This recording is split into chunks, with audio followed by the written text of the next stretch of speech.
because that was dreadful. We were given all the ingredients for an all-time great race, and the FIA just went, nah, we're not having that. As the red flag came out, the rain stopped, and we had a pocket of 15 to 20 minutes with absolutely no rain, followed by more heavy rain. An hour and 20 minutes after the original start time, this race begins. The sun was now out. The track was a little bit damp, but not really. The race now begins behind safety car, and as we're on these safety car laps to start the race, there are sections which are still wet, but you can even see dry patches. The race itself actually starts on lap 5. The Formula 2 ran in heavier rain than the Formula 1 can. We were given here the conditions for a race that would have started wet and then got drier and drier and drier, and then would have had a huge downpour, then got drier and drier and drier again. That is exactly what we had a few weeks ago in Silverstone with what possibly is the best race of the year. But there is a difference between being safe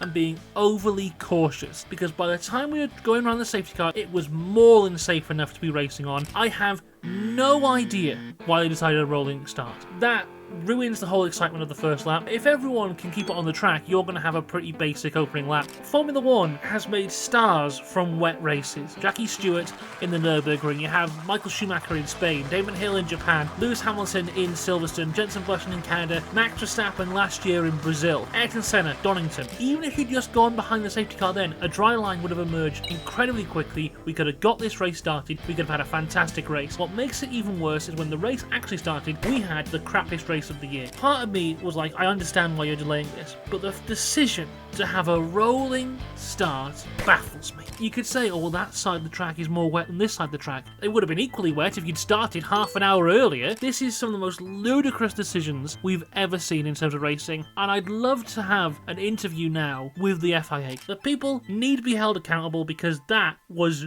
dreadful. There's moments of really good stuff, mostly from Lewis Hamilton,